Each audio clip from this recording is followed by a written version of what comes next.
എഴുന്നേൽക്കട്ടെ അപ്പോസ്തലർ, എഴുന്നേൽക്കട്ടെ പ്രവാചകർ, എഴുന്നേൽക്കട്ടെ സുവിശേഷകർ, ഉണർവോടെ സുവിശേഷം ഘോഷിക്കാം. ഭാരതം ഉണരണം, യേശുവിൽ വളരണം. എന്നെ ഉപയോഗിക്കൂ നാഥാ, എന്നെ ഉപയോഗിക്കൂ നാഥാ.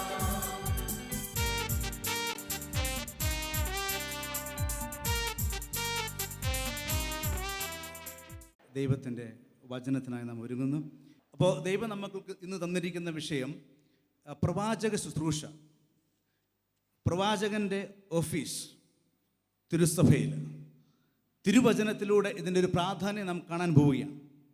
ഒരുപക്ഷെ ഇന്ന് നമ്മുടെ തിരുസഭയിൽ, ക്രൈസ്തവ സഭയിൽ മുടങ്ങിക്കിടക്കുന്ന, അടഞ്ഞു കിടക്കുന്ന, അല്ലെങ്കിൽ മന്ദീഭവിച്ച് കിടക്കുന്ന, ചാരം മൂടി കിടക്കുന്ന ദൈവത്തിൻ്റെ പരിശുദ്ധാത്മാവിൻ്റെ ഒരു ശുശ്രൂഷയാണ് പ്രവാചകൻ്റെ ശുശ്രൂഷ, ഓഫീസ് എന്ന് പറയുന്നത്.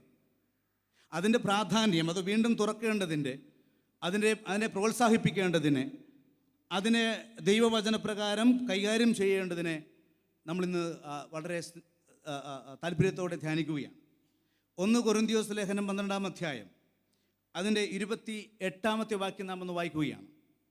ദൈവം സഭയിൽ 1-ാമത് അപ്പസ്തോലന്മാരെയും, 2-ാമത് പ്രവാചകന്മാരെയും, 3-ാമത് പ്രബോധകരെയും, തുടർന്ന് അത്ഭുത പ്രവർത്തകർ, രോഗശാന്തി നൽകുന്നവർ, സഹായകർ, ഭരണകർത്താക്കൾ, വിവിധ ഭാഷകളിൽ സംസാരിക്കുന്നവർ എന്നിവരെ നിയമിച്ചിരിക്കുന്നു.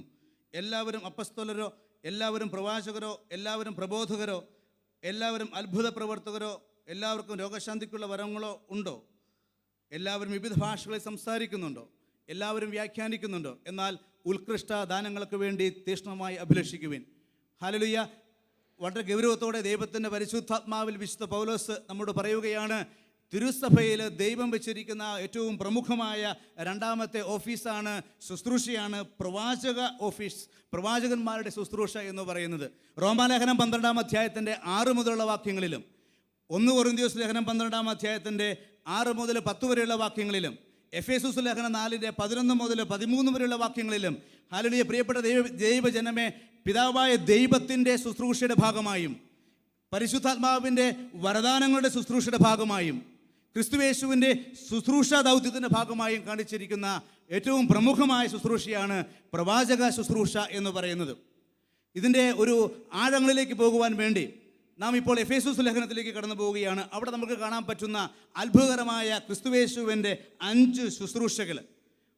ഈ ഒരു ശുശ്രൂഷ വളരെ ഗൗരവത്തോടെ ദൈവത്തിൻ്റെ പരിശുദ്ധാത്മാവ് സഭയെ സ്ഥാപിക്കുന്നത്, സഭയെ പണിതുയർത്തുവാനും സഭയ്ക്ക് തെറ്റില്ലാതെ മുമ്പോട്ട് പോകുവാൻ വേണ്ടിയാണെന്ന് തന്നെയാണ് പൗലോസ് അപ്പോസ്തലൻ പരിശുദ്ധാത്മാവിൽ പറയുക. എഫേസൂസ് ലേഖനം 4-ാം അധ്യായം, നമുക്കറിയാം, എഫേസൂസ് ലേഖനം തന്നെ സഭയെ മുമ്പിൽ കണ്ടുകൊണ്ട്, സഭയുടെ ക്രമത്തെ നിർവചിച്ചുകൊണ്ട്, സഭ എങ്ങനെ ആയിരിക്കണം എന്നതിനെ പരിശുദ്ധാത്മാവ് കാണുന്നത് എന്നതിനെ പറ്റി പറയുന്ന സുവിശേഷ ലേഖന ഭാഗമാണ്. അവിടെ അതിൻ്റെ 11 മുതലുള്ള വാക്യങ്ങൾ നമ്മളൊന്ന് വായിച്ചു നോക്കുകയാണ്. അവൻ ചിലർക്ക് അപ്പോസ്തലന്മാരും പ്രവാചകന്മാരും സുവിശേഷ പ്രഘോഷകന്മാരും ഇടയന്മാരും പ്രബോധകന്മാരും മറ്റുമാകാൻ വരം നൽകി. ഇത് എന്തിനു വേണ്ടിയാണ്? ദൈവം എന്തിനാണ് ചിലരെ പ്രവാചകന്മാരാക്കി സഭയെ നിയമിച്ചിരിക്കുന്നതെന്ന് നാം കാണുകയാണ്. മറ്റു വാക്കുകളിൽ പറഞ്ഞാൽ, ദൈവം നൽകിയിരിക്കുന്ന ശുശ്രൂഷയാണ് പ്രവാചകന്മാരുടെ ശുശ്രൂഷ. അത് മായ്ച്ചു കളയുവാൻ ദൈവം ആരെയും അനുവദിക്കുന്നില്ല എന്ന് തിരിച്ചറിയുക. എന്തിനാണ് ദൈവം പ്രവാചകന്മാരെ, ഹല്ലേലൂയ, അപ്പസ്തോലന്മാർക്ക് ശേഷം സഭയിലാക്കിയിരിക്കുന്നത്? ഹല്ലേലൂയ. അത് സുവിശേഷ പ്രഘോഷകർക്ക് മുകളിലാണ്, അത് ഇടയന്മാർക്ക് മുകളിലാണ്, അത് രോഗശാന്തി ശുശ്രൂഷകർക്ക് മുകളിലാണ്, അത് പ്രബോധകന്മാർക്ക് മുകളിലാണ്. പ്രിയപ്പെട്ട ദൈവജനമേ, അപ്പസ്തോല ശുശ്രൂഷയ്ക്ക് തൊട്ടു താഴെ ദൈവം ആക്കിയിരിക്കുന്നത് പ്രവാചകന്മാരെയാണ്. ദൈവം പ്രവാചകന്മാരെ സഭയിൽ ആഗ്രഹിക്കുന്നു. പ്രവാചക ശുശ്രൂഷയെ ദൈവത്തിൻ്റെ പരിശുദ്ധാത്മാവ് സഭയിൽ വളർത്തുവാൻ ആഗ്രഹിക്കുന്നു. വെറുതെയല്ല, കാരണമുണ്ട്. നമുക്ക് തുടർന്ന് വായിക്കാം. ഇത് വിശുദ്ധരെ പരിപൂർണരാക്കുവാൻ വേണ്ടി. എവിടാണ് നമുക്ക് തെറ്റുപറ്റുന്നത്? എന്തുകൊണ്ടാണ് നമുക്ക് വിശുദ്ധിയിൽ പരിപൂർണത പ്രാപിക്കാൻ പറ്റാതെ വരുന്നത്? നമ്മളെ തിരുത്തുവാൻ ആരുമില്ല. തിരുത്തപ്പെടുന്ന പരിശുദ്ധാത്മാവിൻ്റെ സ്വരം ദൈവവചനമാകുന്ന ഇരുതലവാളിൻ്റെ അകമ്പടിയോടെ സന്ധിബന്ധങ്ങളിൽ, മജ്ജമാംസങ്ങളിൽ, ഹൃദയവിചാരങ്ങളിൽ കടന്നു ചെന്ന് അത് കൂടമായും അഗ്നിയായും മുള്ളുകളെയും മുൾച്ചെടികളെയും കത്തിച്ചു കളയുന്ന സ്വർഗീയ തീയായി മാറുവാൻ തക്കവിധം നമ്മളോട് സംസാരിക്കുന്ന സ്വർഗീയ കണ്ണുകളെ കടമെടുത്തു നമ്മുടെ കണ്ണുകളിൽ നോക്കിക്കൊണ്ട് സംസാരിക്കുന്ന നാഥാൻ പ്രവാചകന്മാർ, ജെറമിയായുടെ ശബ്ദം, ഏലിയായുടെ ശബ്ദം, എലീശായുടെ ശബ്ദം ഇന്ന് സഭയിൽ വന്ധീകരിക്കപ്പെട്ടിരിക്കുന്നത് കൊണ്ട് വിശുദ്ധന്മാരുടെ ഗണം താഴ്ന്നു വരുന്നു. ശുശ്രൂഷകൾ ഹല്ലേലൂയ വഴിതെറ്റുന്നു. അപകടകരമായ ഒരു അവസ്ഥയിലേക്ക് പലപ്പോഴും നമ്മൾ പോകുന്നത് പോലെ നമുക്ക് തോന്നുന്നു. നമ്മൾ തുടർന്ന് വായിക്കുകയാണ്, വിശുദ്ധന്മാർ പരിപൂർണരാക്കപ്പെടണം. വീണ്ടും ശുശ്രൂഷയുടെ ജോലി ചെയ്യണം. എന്തിൻ്റെ ജോലി? ശുശ്രൂഷയുടെ ജോലി. ഹല്ലേലൂയ. ബോസിംഗ് അല്ല, യജമാനത്വത്തിൻ്റെ ജോലിയല്ല. പ്രവാചക ശുശ്രൂഷ സഭയിൽ തുറക്കപ്പെടുമ്പോൾ എല്ലാ ശുശ്രൂഷകളിലും ശുശ്രൂഷ മനോഭാവം, യേശുക്രിസ്തുവിൻ്റെ ശുശ്രൂഷ മനോഭാവം കടന്നു വരും. Hallelujah, hallelujah. അതുകൊണ്ടാണ് പ്രിയപ്പെട്ട ദൈവജനമേ, 450ഓളം വരുന്ന ബാലിൻ്റെ പ്രവാചകന്മാരെ സ്വർഗത്തിൽ നിന്നും തീയിറക്കി ദഹിപ്പിച്ചു കളയുന്ന ഏലിയ പ്രവാചകൻ അടുത്ത അധ്യായം 1 രാജാക്കന്മാർ 19-ാം അധ്യായത്തിലേക്ക് വരുമ്പോഴേക്കും ജെസബലിൻ്റെ സ്വരം കേട്ട് ഓടുകയാണ്, തേജസ് കൊണ്ട് ഗുഹയിൽ ഒളിച്ച് പ്രാർത്ഥിക്കുവാൻ വേണ്ടി. ഹല്ലേലൂയ. പ്രിയപ്പെട്ട ദൈവജനമേ, ഹല്ലേലൂയ. ഓടേണ്ടടുത്ത് ഓടുവാൻ, ഒഴിവാക്കേണ്ടവരെ ഒഴിവാക്കുവാൻ, മുട്ടുകുത്തേണ്ടടുത്ത് മുട്ടുകുത്തി നിൽക്കുവാൻ, ഹൃദയങ്ങളെ ജ്വലിപ്പിക്കേണ്ട ഗുഹകളിൽ കയറി വിശ്രമിക്കുവാൻ, പ്രാർത്ഥനയുടെ പുണ്യ നിമിഷങ്ങളിൽ ആത്മാവിനെ സ്വർഗത്തിലേക്ക് ഉയർത്തുവാൻ. എന്നാൽ ദൈവം പറയുമ്പോൾ ആഹാബിനെ വിളിച്ചു വരുത്തി അവൻ്റെ കൺമുമ്പിൽ വെച്ച് അവൻ ആരാധിക്കുന്ന വ്യാജ പ്രവാചകന്മാരെ സ്വർഗത്തിൽ നിന്ന് അഗ്നിയിറക്കി കത്തിച്ചു കളയുന്ന തീഷ്ണതയുടെ പ്രവാചക ശുശ്രൂഷ ദൈവം സഭയിലാക്കിയിരിക്കുന്നത് അതൊരു ശുശ്രൂഷ മനോഭാവവും കൂടി നമ്മിൽ ശുശ്രൂഷകരിൽ തിരുസഭയിലെ ഹല്ലേലൂയ എല്ലാ സ്ഥാനങ്ങളിലും കൊണ്ടുവരുവാൻ വേണ്ടിയാണ് എന്ന് ദൈവത്തിൻ്റെ പരിശുദ്ധാത്മാവിൽ നിന്ന് നമ്മെ പഠിപ്പിക്കുകയാണ്. വീണ്ടും നമുക്ക് തുടർന്ന് വായിക്കാം പ്രിയപ്പെട്ട ദൈവജനമേ. ക്രിസ്തുവിൻ്റെ ശരീരത്തെ പണിയുവാൻ, തിരുസഭയെ പണിയുവാൻ പ്രവാചക ശുശ്രൂഷ, മറ്റ് 4 ശുശ്രൂഷയോടൊപ്പം തന്നെ വളരെ ഗൗരവത്തോടെ സഭയിൽ ദൈവം വെച്ചിരിക്കുന്നു പ്രവാചക ശുശ്രൂഷ. എന്തിനു വേണ്ടി? ക്രിസ്തുവിൻ്റെ സഭയെ, ശരീരത്തെ, തിരുസഭയെ പണിതുയർത്തുവാൻ വേണ്ടി. ഹല്ലേലൂയ. ചേർക്കപ്പെടേണ്ടാത്ത കല്ലുകൾ ഹല്ലേലൂയ ചേർത്ത് വെച്ചാൽ ഉണ്ടാകുന്ന വലിയൊരു പ്രശ്നം, വിശ്വാസികളാകുന്ന ശിലകൾ ഉപയോഗിച്ച്, അഥവാ നമുക്കറിയാവുന്നൊരു സംഭവമുണ്ട്. ജെറൂസലേം ദേവാലയം സോളമൻ പണിയുന്ന സമയം ദേവാലയ മുറ്റത്ത് നിശബ്ദമായിരിക്കുവാൻ വേണ്ടി കല്ലുകളെല്ലാം മടയിൽ വെച്ച് തന്നെ ചെത്തി മിനുക്കി എന്ന് ദൈവത്തിൻ്റെ വചനം നമ്മോട് പറയുന്നു. മറ്റു വാക്കുകളിൽ ദേവാലയം പണിയുന്ന പള്ളി മുറ്റത്ത് വെച്ച് ബഹളം ഉണ്ടാകാൻ പാടില്ല, കല്ലുകളെ ചെത്തിമിനുക്കുന്ന ഒരു ഒച്ച ശബ്ദം ഉണ്ടാകാൻ പാടില്ല. അതുകൊണ്ട് എല്ലാ കല്ലുകളെയും മടയിൽ വെച്ചാണ് ചെത്തിമിനുക്കിക്കൊണ്ടിരുന്നത്. എന്തുകൊണ്ടാണ് ഇന്ന് കോലാഹലങ്ങൾ ഉയരുന്നത്? ചെത്തി മിനുക്കപ്പെടാത്ത കല്ലുകളെ ചേർത്ത് വെച്ച് സഭയെ പണിയുവാൻ, തിരുസഭയെ, അവൻ്റെ ശരീരത്തെ പണിയുവാനുള്ള ശ്രമത്തിൽ ഹല്ലേലൂയ ചെത്തുവാൻ മനസ്സില്ലാത്ത കല്ലുകൾ ഉണ്ടാക്കുന്ന ബഹളങ്ങൾ, മൂർച്ച കുറഞ്ഞ മഴുവായുധങ്ങൾ ഉണ്ടാക്കുന്ന പ്രശ്നങ്ങൾ, ആകെക്കൂടി ഒരു കോലാഹലം ഉണ്ടാകുന്നുണ്ടെങ്കിൽ ദൈവത്തിൻ്റെ പ്രവാചക ശബ്ദം ഇന്ന് നമ്മോട് പറയുകയാണ്, എല്ലാ കല്ലുകളും മടയിൽ വെച്ച് തന്നെ ചെത്തി മിനുക്കപ്പെടേണ്ടിയിരിക്കുന്നു. ഹല്ലേലൂയ. മടയിൽ വെച്ച് തന്നെ, പ്രാർത്ഥനയുടെ മടയിൽ, വചനത്തിൻ്റെ ധ്യാനത്തിൻ്റെ മടയിൽ. ഹല്ലേലൂയ. ലോകത്തോട് ക്രൂശിക്കപ്പെടുവാൻ ജഡത്തിൻ്റെ ആസക്തികളെ ദഹിപ്പിച്ചു കളയുന്ന ഒരു പ്രവാചക സ്വരം ദൈവത്തിൻ്റെ പരിശുദ്ധാത്മാവിൻ്റെ മുമ്പിൽ നിന്നും പ്രാർത്ഥനയിലൂടെ ഏറ്റെടുക്കുവാനും ഒപ്പം തന്നെ നമ്മോട് സംസാരിക്കുന്ന പ്രവാചക ശബ്ദത്തെ ഹല്ലേലൂയ തിരുത്തലിൻ്റെ ശബ്ദമായി ഏറ്റെടുത്തുകൊണ്ട് കല്ലുകളെല്ലാം മടയിൽ വെച്ച് ചെത്തി മിനുക്കപ്പെട്ട് വിശുദ്ധമായ നല്ലവരായ മിനുമിനുത്ത പരിക്കില്ലാത്ത, പരിക്കുകളില്ലാത്ത, കൂർത്ത മുനകളില്ലാത്ത കല്ലുകളാക്കി മാറ്റപ്പെട്ട് ദേവാലയ മുറ്റത്ത് കൊണ്ടുവന്ന പണിയപ്പെടുവാൻ വേണ്ടി ദൈവം നമ്മളെ പ്രവാചക ശുശ്രൂഷയുടെ ഹല്ലേലൂയ വഴിയിലൂടെ കൊണ്ടുവരുവാൻ ആഗ്രഹിക്കുന്നു. ദൈവം തിരുസഭയിൽ ശുശ്രൂഷ വെച്ചിരിക്കുന്നു, പ്രവാചക ശുശ്രൂഷ. വീണ്ടും പറയുകയാണ് 13-ാമത്തെ വാക്യത്തിലേക്ക് വരുമ്പോഴേക്കും, വിശ്വാസത്തിൻ്റെ ഐക്യത്തിന് വേണ്ടിയിട്ട് പ്രവാചക ശുശ്രൂഷ മറ്റു ശുശ്രൂഷയോടൊപ്പം ദൈവം വെച്ചിരിക്കുന്നത് എന്തിനു വേണ്ടിയാണ്? വിശ്വാസത്തിൻ്റെ ഐക്യം, തിരുസഭയുടെ ഐക്യം. എല്ലാ വൈജാത്യങ്ങളെയും ഭിന്നതകളെയും കലഹങ്ങളെയും മാറ്റിവെച്ച് ഒരേ ലക്ഷ്യത്തിലേക്ക് യോഹന്നാൻ 17-ന്റെ മുഴുവൻ ചൈതന്യത്തെയും സഭയിൽ കൊണ്ടുവന്ന് ഹല്ലേലൂയ അവൻ്റെ രണ്ടാം വരവിൻ്റെ വേഗത കൂട്ടുവാൻ, അവൻ്റെ ആഗമനത്തിൻ്റെ വേഗത കൂട്ടുവാൻ പ്രവാചക ശുശ്രൂഷയെ ദൈവം തിരുസഭയിലാക്കിയിരിക്കുന്നു പ്രിയപ്പെട്ട ദൈവജനമേ. അതുകൊണ്ട് ആ ശുശ്രൂഷയെ മാനിച്ചേ മതിയാവൂ. അവൻ്റെ മാറാനാത്ത രണ്ടാം വരവിൻ്റെ പ്രാർത്ഥനകൾ ഉയരുന്ന ചുണ്ടുകളിൽ ഹല്ലേലൂയ ശുശ്രൂഷയുടെ, പ്രവാചക ശുശ്രൂഷയുടെ കരുത്തു കൂട്ടുവാൻ വേണ്ടിയുള്ള മധ്യസ്ഥ പ്രാർത്ഥനയും ഉയരേണ്ടിയിരിക്കുന്നു. ഹല്ലേലൂയ. മറ്റെല്ലാ ശുശ്രൂഷയ്ക്കും വെള്ളവും വെളിച്ചവും കൊടുക്കുന്ന നമ്മൾ, വളവും ഹല്ലേലൂയ ഉത്സാഹവും കൊടുക്കുന്ന നമ്മൾ പ്രവാചക ശുശ്രൂഷയെ തളർത്തിക്കളയരുതേ എന്ന് ദൈവം നമ്മൾ ആവശ്യപ്പെടുകയാണ്. അതുകൊണ്ട് ചിന്തിക്കുക, ഒരു ശുശ്രൂഷ പോലും പ്രവാചകനെ കേൾക്കാതെ ഹല്ലേലൂയ രൂപം പ്രാപിക്കാൻ പെടില്ല. അതിൻ്റെ എല്ലാ തരത്തിലുള്ള സ്വർഗീയ തന്ത്രങ്ങളും ആവിഷ്കരിക്കപ്പെടുമ്പോൾ അവിടെ പ്രവാചകന്റെ ശബ്ദം, ദൈവത്തിൻ്റെ ശബ്ദം പ്രവാചകന്റെ അധരങ്ങളിലൂടെ നാം കേൾക്കേണ്ടിയിരിക്കുന്നു. പ്രിയപ്പെട്ട ദൈവജനമേ, തുടർന്ന് തന്നെ പൗലോസ് അപ്പോസ്തലൻ പരിശുദ്ധാത്മാവിൽ ഇങ്ങനെ നമ്മെ പഠിപ്പിക്കുകയാണ്. അത് വിശ്വാസത്തിന് ഐക്യത്തിന് മാത്രമല്ല, പിന്നെ എങ്ങനെ ദൈവപുത്രനെ കുറിച്ചുള്ള, മിശിഹായെ കുറിച്ചുള്ള സത്യദൈവമായ യേശുക്രിസ്തുവിൻ്റെ മനുഷ്യ അവതാരത്തിൻ്റെ രഹസ്യത്തെ പറ്റിയുള്ള പൂർണ്ണ ജ്ഞാനത്തിനും. ദൈവപുത്രൻ എന്ന വാക്കിന് 100 അത്ഭുതകരമായ ആഴമുണ്ട് പ്രിയപ്പെട്ടവരെ, രഹസ്യങ്ങളുണ്ട്, അത്ഭുതകരമായ ശക്തിയുണ്ട്. ദൈവപുത്രൻ എന്നൊരു വാക്കിൽ നിഗൂഢമായി കിടക്കുന്ന സ്വർഗീയ രഹസ്യങ്ങളെ മണിക്കൂറുകളോളം സംസാരിച്ചാലും തീരുകയില്ല. അതുകൊണ്ട് അതിനെല്ലാം പശ്ചാത്തലമാക്കി ഒറ്റ വാക്ക് ഞാൻ പറയട്ടെ. ദൈവപുത്രൻ എന്ന വാക്കിൽ സ്വർഗം, ബൈബിൾ എന്തെല്ലാം നിക്ഷേപിച്ചിട്ടുണ്ടോ അതിൻ്റെ പൂർണ്ണജ്ഞാനം, അപൂർണമല്ല, ഭാഗികമല്ല, അർത്ഥമല്ല, പൂർണ്ണമായ യേശുക്രിസ്തുവിനെ പറ്റി ദൈവം അവനെ ദൈവപുത്രൻ എന്നുള്ള ഹല്ലേലൂയ പദവി കൊടുത്ത്, ടൈറ്റിൽ കൊടുത്ത് വിളിക്കുന്നുണ്ടെങ്കിൽ സ്വർഗപിതാവ് ആ ഒരു പേര് കൊണ്ട് എന്താണോ ഉദ്ദേശിച്ചത്, സ്വർഗത്തിൽ നിന്ന് എന്താണോ ഉദ്ദേശിച്ചത്, അതിൻ്റെ പൂർണ്ണ ജ്ഞാനത്തിലേക്ക് പ്രിയപ്പെട്ട ദൈവജനമേ, തിരുസഭയെ നമ്മെ നയിക്കുവാൻ പ്രവാചക ശുശ്രൂഷയെ തുറക്കണമെന്ന് ദൈവത്തിൻ്റെ പരിശുദ്ധാത്മാവിൽ നിന്ന് നമ്മോട് ആവശ്യപ്പെടുകയാണ്. ദൈവപുത്രനെ കുറിച്ചുള്ള പൂർണ്ണജ്ഞാനം വീണ്ടും പറയുകയാണ്.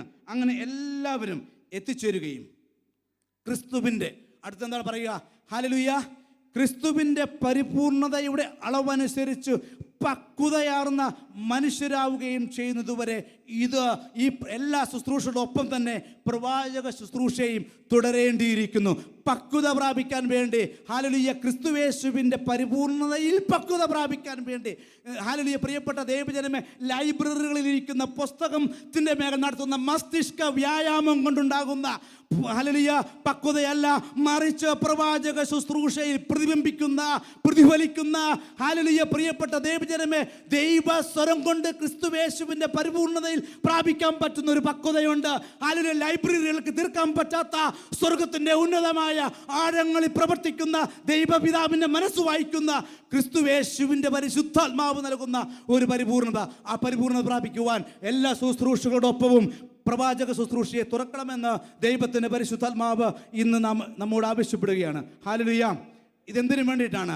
അങ്ങനെ നാം ഇനിമേൽ തെറ്റിൻ്റെ വഞ്ചനയിൽ, സാത്താൻ്റെ വഞ്ചനയിൽ, പാപത്തിൻ്റെ വഞ്ചനയിൽ, അബദ്ധങ്ങളുടെ വഞ്ചനയിൽ, പരാജയത്തിൻ്റെ വഞ്ചനയിൽ, തകർച്ചയുടെ വഞ്ചനയിൽ ഹല്ലേലൂയ പെട്ടുപോകാതെ മനുഷ്യർ കൗശലപൂർവ്വം നൽകുന്ന വക്രതയാർന്ന ഉപദേശങ്ങളുടെ കാറ്റിൽ ആടി ഊലയാതെ തൂത്തെറിയപ്പെടാതെ നിൽക്കുന്നവരാകുവാൻ വേണ്ടിയിട്ട് ഹല്ലേലൂയ, പ്രത്യുത നമ്മൾ എന്ത് ചെയ്യണം? ക്രിസ്തുവിൽ, അവൻ്റെ സ്നേഹത്തിൽ സത്യം പറഞ്ഞുകൊണ്ട്, 2 വാക്യങ്ങളിൽ പ്രവാചക ശുശ്രൂഷകളെ ദൈവം ചുരുക്കുകയാണ്. ക്രിസ്തുവിൽ സത്യം പറഞ്ഞുകൊണ്ട്, സ്നേഹത്തിൽ സത്യം പറഞ്ഞുകൊണ്ട്, സ്നേഹത്തിൽ എല്ലാവരെയും ആഞ്ഞു പുലുകുകയും, എന്നാൽ സത്യവിശ്വാസത്തിൽ എല്ലാ തരത്തിലുള്ള അവിശ്വാസത്തെയും മാറ്റി നിർത്തുകയും ചെയ്യുന്ന പ്രവാചക വചനത്തിൻ്റെ പ്രത്യേകത ഇതാണ്. ആകാശത്തിലേക്ക് കൈകൾ എറിഞ്ഞൊരു ഹല്ലേലൂയ പറഞ്ഞുകൊണ്ട് പറഞ്ഞേ, ഹല്ലേലൂയ, ഹല്ലേലൂയ. പ്രവാചക ശബ്ദത്തിന് പ്രത്യേകതയുണ്ട്. അത് സ്നേഹത്തിൽ ആരെയും ഒഴിവാക്കാതെ, എന്നാൽ സത്യവിശ്വാസത്തിന് ചേരാത്ത സകല കാര്യങ്ങളെയും വലിച്ചെറിഞ്ഞുകൊണ്ട് ഹല്ലേലൂയ, സ്നേഹത്തെ എക്സ്ക്ലൂസീവാക്കി, ഹല്ലേലൂയ, സ്നേഹത്തെ ഇൻക്ലൂസീവാക്കി, സത്യവിശ്വാസത്തെ എക്സ്ക്ലൂസീവാക്കി അത്ഭുതകരമായി സഭയെ നയിക്കുന്ന ദൈവത്തിൻ്റെ പരിശുദ്ധാത്മാവിൻ്റെ പ്രവചന ശുശ്രൂഷ. സ്നേഹിക്കുന്ന കാര്യത്തിൽ എല്ലാവരെയും ചേർത്ത് നിർത്തുകയും, എന്നാൽ സത്യവിശ്വാസത്തിനോട് ചേരാത്തതിന് എല്ലാം അത് ശരിയല്ല എന്ന് പറഞ്ഞു വലിച്ചെറിയുകയും ചെയ്യുന്ന ധീരതയുടെ ഒരു പ്രവാചക ശബ്ദത്തെ തിരുസഭയിൽ കൊണ്ടുവരുവാൻ ദൈവം ഇന്ന് നമ്മെ വിളിക്കുന്നു, നമ്മെ ഓർമ്മിപ്പിക്കുന്നു, നമ്മുടെ കാതുകളെ തുറക്കുന്നു. നമ്മുടെ പഠന വിഷയങ്ങളിലേക്ക് ഒരു അത്ഭുതകരമായ ദൈവചിന്ത ഇന്ന് പരിശുദ്ധാത്മാവ് ഇട്ടുതരികയാണ്. Hallelujah, hallelujah. പ്രിയപ്പെട്ട ദൈവജനമേ, ആമോസിൻ്റെ പുസ്തകം 3-ാം അധ്യായത്തിൻ്റെ 3 മുതൽ 7 വരെയുള്ള വാക്യങ്ങൾ നാം വായിക്കുമ്പോൾ, ആമോസിൻ്റെ പുസ്തകം അതിൻ്റെ 3-ാം അധ്യായം 3 മുതൽ 7 വരെയുള്ള വാക്യങ്ങൾ, 7-ാമത്തെ വാക്യം ആദ്യം വായിക്കുകയാണ്. ദൈവമായ കർത്താവ്, ആമോസ് 3:7 ആദ്യം വായിക്കുകയാണ്. ദൈവമായ കർത്താവ് തൻ്റെ ദാസരായ പ്രവാചകന്മാർക്ക് തൻ്റെ രഹസ്യങ്ങൾ വെളിപ്പെടുത്താതെ ഒന്നും ചെയ്യുന്നില്ല. പറഞ്ഞേ, ദൈവമായ കർത്താവ്, ദൈവമായ യാഹ്വേ തൻ്റെ ദാസരായ പ്രവാചകന്മാർക്ക് തൻ്റെ രഹസ്യങ്ങൾ വെളിപ്പെടുത്താതെ ഒന്നും ചെയ്യുന്നില്ല. സിംഹം ഗർജിച്ചു. ആരാണ് ഭയപ്പെടാതിരിക്കുക? ദൈവമായ കർത്താവ് സംസാരിച്ചു. ആർക്ക് പ്രവചിക്കാതിരിക്കാൻ കഴിയും? ഹല്ലേലൂയ. വെളിപാട് പുസ്തകം 5:5 യൂദയായുടെ സിംഹമായി ക്രിസ്തുവേശു അവന്റെ പരിശുദ്ധാത്മാവിൽ ഗർജിക്കുമ്പോൾ ആത്മാവ് സഭയോട് പറയുന്നത് ചെവിയുള്ളവൻ കേൾക്കട്ടെ എന്ന് പറയുമ്പോൾ പ്രവാചക ശബ്ദം കേൾക്കാതിരിക്കുവാൻ ചെവികൾ അടയ്ക്കുന്നവരോട് ദൈവം പറയുകയാണ്, തൻ്റെ പ്രവാചകന്മാരോട് സംസാരിക്കാതെ ദൈവം ഒന്നും ചെയ്യുന്നില്ല. പിന്നെ എന്തേ നമുക്ക് തെറ്റുപറ്റുന്നു? എവിടെ നമുക്ക് കാലിടറുന്നു? എവിടെ നമുക്ക് ഇടർച്ചയുണ്ടാകുന്നു? പ്രിയപ്പെട്ട ദൈവജനമേ, ചിന്തിച്ചു നോക്കുക. കർത്താവിൻ്റെ ശുശ്രൂഷ ഇന്ന് തുറക്കപ്പെടണം. ഇന്നിവിടെ ഇരിക്കുന്ന ജനം പ്രവാചകന്മാരായി മാറണം. ഒപ്പം പ്രവാചക ശുശ്രൂഷയെ മാനിക്കുന്നവരായി മാറണം. ഹല്ലേലൂയ. പ്രിയപ്പെട്ട ദൈവജനമേ, ഉൽപ്പത്തി മുതൽ വെളിപാട് വരെയുള്ള തിരുവചനത്തിലെ പേജുകളിലൂടെ കടന്നു പോകണം. ഇന്ന് ഈ ദിവസങ്ങളിൽ കടന്നു പോകാനുള്ള തീരുമാനമെടുക്കണം. അവിടെ ദൈവം എങ്ങനെയാണ് പ്രവാചകന്മാരെ ഉരുവപ്പെടുത്തിയിരിക്കുന്നതെന്നും അവരെ എങ്ങനെയാണ് ഉപയോഗിച്ചതെന്നും അവരിലൂടെ ദൈവം എങ്ങനെ സംസാരിച്ചുവെന്നും അത് പുതിയ നിയമത്തിലേക്ക് വരുമ്പോൾ ദൈവം എത്ര അത്ഭുതകരമായി അത് ഉപയോഗിക്കുന്നുവെന്നും കണ്ടെത്തുവാനുള്ള ഒരു പുതിയൊരു ആത്മീയ അധ്വാനത്തിൻ്റെ ഒരു കാഹളം മുഴക്കുവാൻ ഇന്ന് ഞങ്ങൾ ആഗ്രഹിക്കുകയാണ്. പ്രിയപ്പെട്ട ദൈവജനമേ, കണ്ടുപിടിക്കുക ദൈവം എങ്ങനെ പ്രവാചകന്മാരെ തിരുസഭയിൽ ഉപയോഗിച്ചു, പഴയ ഇസ്രായേൽ ഉപയോഗിച്ചു. ഹല്ലേലൂയ. പ്രവാചക പേജ് ശബ്ദമില്ലാതെ, പ്രവാചക വചനമില്ലാത്ത ഒരു പേജ് പോലും ദൈവത്തിൻ്റെ വചനത്തിൽ, ദൈവത്തിൻ്റെ പുസ്തകത്തിലില്ല. പ്രവാചക ഗ്രന്ഥങ്ങളെന്നാണ് ഹല്ലേലൂയ ബൈബിളിനെ വിശുദ്ധ പത്രോസ് ആദ്യത്തെ മാർപ്പാപ്പ വിളിക്കുന്നത്. 1 പത്രോസ് 1:19 മുതൽ 21 വാക്യങ്ങളിൽ അത്ഭുതകരമായി പത്രോസ് അപ്പോസ്തലൻ വിളിക്കുകയാണ് വിശുദ്ധ പ്രവാചക ലിഖിതങ്ങളെന്ന്.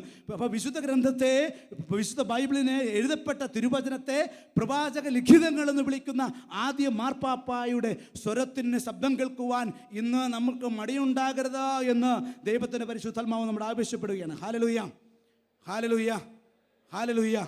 അതിൻ്റെ 3:3 നമുക്കൊന്ന് വായിക്കാം. ആമോസിൻ്റെ പുസ്തകം. ആലോചിച്ചുറയ്ക്കാതെ രണ്ടുപേർ ഒരുമിച്ച് യാത്ര തിരിക്കുമോ? ഇരയെ കാണാതെ വനത്തിൽ സിംഹം ഗർജിക്കുമോ? എന്തിനെയെങ്കിലും പിടിയിലൊതുക്കാതെ സിംഹക്കുട്ടി ഗുഹയിൽ നിന്ന് അലറുമോ? Praise the Lord. നമുക്കറിയാവുന്ന കാര്യങ്ങളാണ്. 2 പേര് പോകണം എന്നാണ് പറയുന്നത്. ആലോചിച്ചുറയ്ക്കാതെ 2 പേർ ഒരുമിച്ച് യാത്ര തിരിക്കുമോ? ഉറയ്ക്കണം. 2 പേര് യാത്രയ്ക്ക് പോകുമ്പോൾ യേശു വയസ്സിലെ 2 പേരായി, പ്രിയപ്പെട്ട ദൈവജനമേ, വീഴാതിരിക്കുവാൻ 2 പേരായി ദൈവം അയക്കുമ്പോൾ ആലോചിച്ചുറയ്ക്കണം. ദൈവത്തിൻ്റെ സ്വരം കേൾക്കണം. പ്രവാചകൻ ആ കൂടെ ഉണ്ടാകണം. എങ്ങോട്ട് പോകരുത്? ഇടത്തേക്ക് പോകണമോ വലത്തേക്ക് പോകണമോ? നിന്ന് പ്രാർത്ഥിച്ചിട്ട് പോകണമോ? ആവേശത്തോടെ ആയുധമെടുത്ത് പോകണമോ? ഹല്ലേലൂയ. 10 അടി ചാടുവാൻ ഒരടി പിന്നോട്ട് വെക്കണമോ? സ്വർഗം സംസാരിക്കും പ്രവാചകനിലൂടെ. നമ്മുടെ കൂടെ നിന്ന് നമ്മെ സഹായിക്കുവാൻ ദൈവം അയക്കുന്ന പ്രവാചകനിലൂടെ. ഒരുപക്ഷേ ഒരു ശുശ്രൂഷയിൽ നമ്മെ ദൈവം പ്രവാചകനായി അഭിഷേകം ചെയ്തിട്ടുണ്ടെങ്കിൽ ഹല്ലേലൂയ, പ്രവാചകന്മാരിൽ, വിശുദ്ധ ലിഖിതങ്ങളിലെ പ്രവാചകന്മാരിൽ നമ്മൾ കാണുന്ന എളിമയും ദൈവത്തോടുള്ള ഭക്തി തീഷ്ണതയും എല്ലാം ഏറ്റെടുത്തുകൊണ്ട് നമ്മുടെ ജഡവും നമ്മുടെ അഹങ്കാരവും നമ്മുടെ മാനുഷികമായതൊന്നും മുകളിൽ വരാതെ ദൈവത്തിൻ്റെ തിരുനാമത്തെ മുമ്പിൽ നിർത്തിക്കൊണ്ട് ഹല്ലേലൂയ തിരുസഭയെയും നമുക്ക് ദൈവം നൽകിയിരിക്കുന്ന ശുശ്രൂഷയെ നയിക്കുവാനുള്ള ഒരു തീരുമാനവും ആർജവത്വവും ഹല്ലേലൂയ ഒരു തരം ആത്മീയ എളിമയും ആർജിക്കുവാൻ, ഏറ്റെടുക്കുവാൻ, അതിനുള്ള തീരുമാനമെടുക്കുവാനും ദൈവം ഇന്ന് നമ്മോട് ആവശ്യപ്പെടുകയാണ്. പ്രിയപ്പെട്ട സഹോദരങ്ങളെ, സ്വർഗ്ഗത്തിലേക്ക് കരങ്ങൾ ഉയർത്തി ഹല്ലേലൂയ പറഞ്ഞേ. ഹല്ലേലൂയ. ഇവിടെ വചനം പറയുകയാണ്, ഇരയെ കാണാതെ സിംഹം ഗർജിക്കുമോ? എപ്പോഴാണ് യൂദയായുടെ സിംഹം ഗർജിക്കുന്നത്? പ്രവാചകന്റെ അധരങ്ങളിലൂടെ യൂദയായുടെ സിംഹം ഗർജിക്കുന്നത് എപ്പോഴാണ്? ഇരയെ കാണുമ്പോൾ സുവിശേഷം കേൾക്കേണ്ടതായ വ്യക്തിയെ, സാത്താൻ അടിമയാക്കി വെച്ചിരിക്കുന്ന വ്യക്തിയെ, അല്ലെങ്കിൽ ശക്തനായവനെ ബന്ധിക്കാതെ അവനെ കൊള്ള ചെയ്യാൻ സാധിക്കുകയില്ല. അവൻ തടവിലിട്ടിരിക്കുന്നതിനെ മോചിക്കാൻ സാധിക്കുകയില്ല. ഈ ലോകത്തിൻ്റെ ദേവൻ അവിശ്വാസികളുടെ ഹൃദയങ്ങളെ അന്ധമാക്കിയിരിക്കുന്നു. എങ്കിൽ പ്രിയപ്പെട്ട ദൈവജനമേ, സാത്താൻ ഈ ലോകത്തിൻ്റെ ദൈവം അടിമയെ ആക്കി വെച്ചിരിക്കുന്ന ഹല്ലേലൂയ അവിശ്വാസികളുടെ ഹൃദയങ്ങളിൽ ദൈവത്തിൻ്റെ വചനം വിതച്ച് സാത്താൻ്റെ ഇരകളെ വിടുവിക്കുവാൻ വേണ്ടി ദൈവം യൂദയാ സിംഹം ഗർജിക്കുമ്പോൾ ആ ഗർജനത്തിൻ്റെ സ്വരം ഒരു പ്രവാചകൻ തിരിച്ചറിയുന്നില്ലെങ്കിൽ എങ്ങനെ പോകണം, എവിടെ പോകണം, എപ്പോൾ പോകണം, എങ്ങനെ, എന്തെല്ലാം സ്വർഗീയമായ ഒരു തന്ത്രം, ഒരു സ്ട്രാറ്റജി ദൈവത്തിൻ്റെ നാവിൽ നിന്ന് കേട്ട് പ്രവാചകനാകുന്ന മാധ്യമം, ആ മാധ്യമത്തിലൂടെ ദൈവത്തിൻ്റെ പരിശുദ്ധാത്മാവ് സംസാരിക്കുമ്പോൾ ആ മാധ്യമം നാവിനെ കേട്ട് ശുശ്രൂഷയുടെ ഗതിവിഗതികളെ തിരിക്കാൻ സാധിക്കുന്നില്ലെങ്കിൽ ഹല്ലേലൂയ, ഹല്ലേലൂയ, ശുശ്രൂഷകളിൽ അപകടമുണ്ട് എന്ന് തിരിച്ചറിയുക. ശുശ്രൂഷയിൽ അപകടം ഉണ്ടാകുമെന്ന് തിരിച്ചറിയുക. ദൈവം ഇന്ന് നമ്മോട് സംസാരിക്കുകയാണ്. ദൈവത്തിൻ്റെ പരിശുദ്ധാത്മാവ് നമ്മെ ഉണർത്തുകയാണ് പ്രവാചക ശുശ്രൂഷയെ തുറക്കാൻ വേണ്ടിയിട്ട്. ഹല്ലേലൂയ. രോഗശാന്തിക്കാരുണ്ട് സഭയിൽ. പ്രവചന വരവും പ്രവാചകനും രണ്ടും രണ്ടാണ്. പ്രവചന വരവും പ്രവാചക ശുശ്രൂഷയും രണ്ടും രണ്ടാണ്. പ്രവചന വരത്തെ പ്രവാചക ശുശ്രൂഷയെ തിരിതിരിക്കാൻ പാടില്ല. ഹല്ലേലൂയ. പ്രവാചക വരം അത് നമുക്കറിയാം, ജ്ഞാനത്തിൻ്റെയും അറിവിൻ്റെയും വരങ്ങളെ ഉപയോഗിക്കുന്നതാണ് പ്രവാചക വരം എന്ന് പറയുന്നത്. പ്രവാചക വരത്തിൽ ജ്ഞാനത്തിൻ്റെയും അറിവിൻ്റെയും വരത്തിൻ്റെ ഉപയോഗമുണ്ട്. ദൈവവചനത്തിലൂടെയുള്ള ഉപദേശത്തിൻ്റെ സ്വാധീനമുണ്ട്. എന്നാൽ പ്രവാചകൻ്റെ ഓഫീസ്, ജെറമ്യ പ്രവാചകനാണ്, അവൻ പ്രവാചകൻ്റെ ഓഫീസിലാണ് ഇരിക്കുന്നത്. ഏലിയ അവൻ പ്രവാചകൻ്റെ ഓഫീസിലാണ് ഇരിക്കുന്നത്. മോശ ഒരേ സമയം പ്രവാചകൻ്റെ ഓഫീസിലാണ് ഇരിക്കുന്നത്. അതുപോലെയുള്ള പ്രവാചക ഓഫീസുകൾ, പ്രവാചക ശുശ്രൂഷ അത് ദൈവം സഭയിലാക്കി വെച്ചിട്ടുണ്ട്. ഹല്ലേലൂയ. അവൻ എന്താ പറയുന്നത്? ദൈവത്തിൻ്റെ തന്ത്രമാണ് പറയുന്നത്. യുദ്ധതന്ത്രം. കാരണം എന്താണ്? രണ്ട് രാജ്യങ്ങളാണുള്ളത്, അദൃശ്യമായ രണ്ട് രാജ്യങ്ങൾ, ക്രിസ്തുവിൻ്റെ രാജ്യവും അന്ധകാരത്തിൻ്റെ സാത്താൻ്റെ രാജ്യവും. ഈ രാജ്യങ്ങൾ തമ്മിലുള്ള അദൃശ്യ യുദ്ധമുണ്ട്. ആ യുദ്ധത്തിൽ ശത്രുവായ സാത്താൻ അവന് തന്ത്രങ്ങൾ ഉപയോഗിക്കുമ്പോൾ മാനുഷിക തന്ത്രങ്ങൾ, മനഃശാസ്ത്ര തന്ത്രങ്ങൾ, സാമൂഹികമായ പരിഷ്കാരത്തിൻ്റെയോ സാമൂഹിക ശാസ്ത്രത്തിൻ്റെയോ സാമൂഹിക വിപ്ലവത്തിൻ്റെയോ സാമൂഹികമായ പരിഷ്കരണത്തിൻ്റെയോ തൊലിപ്രമേയുള്ള സ്നേഹത്തിൻ്റെ ആഘോഷത്തിൻ്റെയോ ആരവങ്ങളുടെ ഒരുതരം തന്ത്രങ്ങളും ഫലപ്രദമാവുകയില്ല. പിശാചിൻ്റെ തന്ത്രങ്ങളെ ചെറുക്കുവാൻ പരിശുദ്ധാത്മാവിൻ്റെ സ്വർഗീയ തന്ത്രങ്ങൾ ആവിഷ്കരിക്കുന്ന പ്രവാചകന്മാർ സഭയിൽ ഉണരണം. ഹല്ലേലൂയ. ഉണർന്ന ഹൃദയങ്ങൾ ഉയർത്തി ഹല്ലേലൂയ പറഞ്ഞേ. ഹല്ലേലൂയ. ലോകമൊക്കെയും ഒന്ന് കണ്ണു തുറന്ന് നോക്കിക്കേ. ദൈവവചനത്തോടൊപ്പം ദൈവവചനമല്ലാത്ത പുസ്തകങ്ങൾ ചേർത്ത് വയ്ക്കുന്ന ആത്മീയ കാപട്യങ്ങൾ, സത്യദൈവമായ യാഹ്വേയോട്, യേശുക്രിസ്തുവിനോട്, ത്രിയേക ദൈവത്തോട് വ്യാജ ദൈവങ്ങളെ, വിഗ്രഹങ്ങളെ ചേർത്ത് വയ്ക്കുന്ന സ്വകാര്യ സ്വത്തിന്റെ സംരക്ഷണത്തിന്റെയും ക്രൂശിതന്റെ പരിശുദ്ധ രക്തത്തിന് വില കൊടുക്കാത്ത കായന്റെ സസ്യ ആരാധനയുടെ, വെജിറ്റബിൾ വർഷിപ്പിന്റെ ശൂന്യമായ ആഘോഷ ആരവങ്ങൾ ഇന്ന് ലോകത്തുയരുമ്പോൾ സത്യ സുവിശേഷത്തിന്റെ വില ഉയർത്തുവാൻ, കാൽവരി സന്ദേശത്തിന്റെ മാറ്റുകൂട്ടുവാൻ, ഇതാ ലോകത്തിന്റെ പാപം നീക്കുന്ന ദൈവത്തിന്റെ ഏക കുഞ്ഞാട്, ദൈവത്തിന്റെ കുഞ്ഞാടുകളിൽ ഒരു കുഞ്ഞാടെന്നല്ല, ദൈവത്തിന്റെ ഏക കുഞ്ഞാട്, ഏകജാതൻ, ഏക കുഞ്ഞാടിന്റെ ഏക രക്ഷകന്റെ, ദൈവത്തിന്റെ കുഞ്ഞാടാ, മതത്തിന്റെ കുഞ്ഞാടല്ല, സംസ്കാരത്തിന്റെ ആചാരാനുഷ്ഠാനങ്ങളുടെ കുഞ്ഞാടല്ല, ദൈവത്തിന്റെ കുഞ്ഞാടിന്റെ. ഗലാത്യർ 2:21 പൗലോസ് പരിശുദ്ധാത്മാവിൽ പറയും, ക്രിസ്തുയേശുവിന്റെ പീഡാസഹനത്തിന് വെളിയിൽ, ക്രിസ്തുയേശുവിന്റെ കാൽവരി യാഗത്തിന് വെളിയിൽ മനുഷ്യന്റെ പാപവിമോചനം സാധിക്കുവാൻ പിതാവായ ദൈവത്തിന് അസാധ്യമായിരുന്നു. ഈ ഒരു സന്ദേശം തിരുസഭയുടെ സകല വേദികളിൽ നിന്ന്, പുരമുകളിൽ നിന്ന് വിളിച്ചു പറയുന്ന പ്രവാചകന്മാർ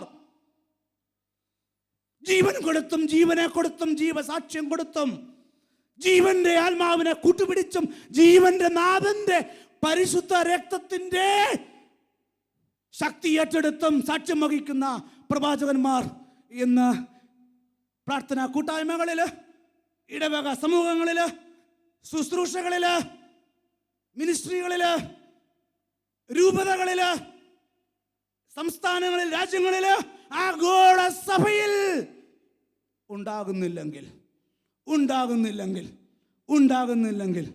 പരിശുദ്ധാത്മാവിനെ വ്യസനിപ്പിക്കുന്നവരായി നമ്മൾ മാറും. എഫേസൂസ് ലേഖനം ഇതിൻ്റെ അവസാനത്തെ വാക്യം അതാ പറയുന്നത്, 4:30 വാക്യം. പരിശുദ്ധാത്മാവിനെ വേദനിപ്പിക്കരുത്. സഭയെ പരിശുദ്ധാത്മാവ് നയിക്കുന്നത് പ്രവാചകന്മാരിലൂടെയാണ്. ഹലോ ദൈവജനമേ, ശ്രദ്ധിക്കുക, കാതുകൾ തുറക്ക്. പരിശുദ്ധാത്മാവാണ് സഭയെ നയിക്കുന്നത്. താത്വികമായി നമ്മൾ സമ്മതിക്കും. പക്ഷെ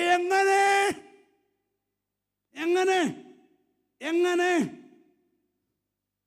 പ്രവാചക സ്വരത്തിലൂടെയാണ് ദൈവത്തിന്റെ പരിശുദ്ധാത്മാവ് തിരുസഭയെ നയിക്കുന്നത്. പക്ഷെ പ്രവാചകന്മാർ എവിടെ? പ്രവാചകന്മാർ എവിടെ? ദൈവസ്വരം കേൾക്കുന്ന പ്രവാചകൻ ആഹാബിന് മുമ്പിൽ, ജസബലിന് മുമ്പിൽ മുട്ടുമുടക്കാതെ സ്വർഗപിതാവിന് മുമ്പിൽ മുട്ടുമടക്കി ആ മുട്ടുകുത്തി നിൽക്കുന്ന മണ്ണിൽ നെറ്റി ചേർത്തു പിടിക്കുന്ന പ്രവാചകൻ അവൻ ഉണരണം. അവൻ ഉണരണം. ഇവിടെ അവൻ ഉണരണം. നമ്മുടെ കൂടെ അവൻ്റെ ഓഫീസിനെ മാനിക്കണം, അവൻ്റെ ശുശ്രൂഷയെ മാനിക്കണം. തയ്യാറുള്ളവർ, അതിനുവേണ്ടി പ്രാർത്ഥിക്കാൻ മനസ്സുള്ളവർ, അതിനുവേണ്ടി ദൈവവചനത്തിൻ്റെ പേജുകളിൽ അന്വേഷണം നടത്തുവാൻ ധൈര്യമുള്ളവർ ഒന്ന് കൈ ഉയർത്തി ഹല്ലേലൂയ എന്ന് പറഞ്ഞ്. അതുകൊണ്ട് ഒരു അത്ഭുതം ഒന്ന് കണ്ടിട്ട് നമുക്ക് തിരിച്ചു പോകാം. അപ്പസ്തോല പ്രവർത്തനങ്ങൾ 21:4. അപ്പസ്തോല പ്രവർത്തനങ്ങൾ 21:4 സാക്ഷാ ലോകം കണ്ട ഏറ്റവും വലിയ സുവിശേഷകനായ, പുതിയ നിയമത്തിൻ്റെ ഏറ്റവും വലിയ എഴുത്തുകാരനായ വിശുദ്ധ പൗലോസിനെ പരിശുദ്ധാത്മാവ് പ്രവാചക ശബ്ദത്തിലൂടെ, സാക്ഷാൽ പ്രവാചകൻ തന്നെ ആയിരുന്ന പൗലോസ് എങ്ങനെ പ്രവാചക ശബ്ദത്തിന് കാതുകൊടുക്കുന്നു നമുക്ക് നോക്കാം. അപ്പസ്തോല പ്രവർത്തനങ്ങൾ 21:4. അപ്പസ്തോല പ്രവർത്തനങ്ങൾ സഭയുടെ ചരിത്രമാണ്, സഭയുടെ പ്രവർത്തനമാണത്. എങ്കിൽ 4-ാമത്തെ വാക്യം 21:4. ശിഷ്യന്മാരെ കണ്ടുപിടിച്ച് ഞങ്ങൾ 7 ദിവസം അവിടെ താമസിച്ചു. പരിശുദ്ധാത്മാവിനാൽ പ്രീതരായി അവർ പറഞ്ഞു, പൗലോസിനോട് പറഞ്ഞു, ജെറുസലേമിലേക്ക് പോകരുത്. പോകരുത്. ആരോട് പറഞ്ഞു? ആരോട് പറഞ്ഞു? പൗലോസിനോട് പറഞ്ഞു പോകരുത്. ആര് പറഞ്ഞു? പരിശുദ്ധാത്മാവിൻ്റെ പ്രവാചകന്മാർ, പരിശുദ്ധാത്മാവിൻ്റെ സ്വരം കേട്ടവർ പറഞ്ഞു. ഹല്ലേലൂയ. പൗലോസിനെ തിരുത്തുന്ന, അല്ലെങ്കിൽ പൗലോസിനെ നയിക്കുന്ന, ഇതാണ് പരിശുദ്ധാത്മാവ് നയിക്കുന്ന രീതി. ഇങ്ങനെയാണ് പരിശുദ്ധാത്മാവ് നയിക്കുന്നത്. പൗലോസ് പറഞ്ഞു, എന്നെ ഉപദേശിക്കുവാൻ ആരാണ്? ചോദ്യം ഉണ്ടായോ? ഇല്ല. ഹല്ലേലൂയ. അപ്പസ്തോല പ്രവർത്തനങ്ങൾ വായിച്ചു വരുമ്പോൾ 69 പ്രാവശ്യം പരിശുദ്ധാത്മാവ് എന്ന് പറയുന്ന വാക്ക് നമുക്ക് കാണുവാനായിട്ട് സാധിക്കും. അപ്പസ്തോല പ്രവർത്തനങ്ങൾ എന്ന് പറയുന്ന പുസ്തകം. അപ്പോൾ അപ്പസ്തോല പ്രവർത്തനങ്ങൾ ആര് നയിക്കുന്ന പുസ്തകമാണ്? പരിശുദ്ധാത്മാവ് നയിക്കുന്ന പുസ്തകമാണെങ്കിൽ, പ്രിയപ്പെട്ടവരെ, നമ്മുടെ ജീവിതത്തിൽ ഏറ്റവും ഉയർന്നു നിൽക്കുന്ന, ഏറ്റവും ഉന്നതമായി വരേണ്ട വാക്ക് പരിശുദ്ധാത്മാവിൻ്റെ സ്വരം കേൾക്കുന്ന പ്രവാചക ശുശ്രൂഷയുടെ ഹല്ലേലൂയ വലിയൊരു നിയന്ത്രണമാണ്, സ്വാധീനമാണ്.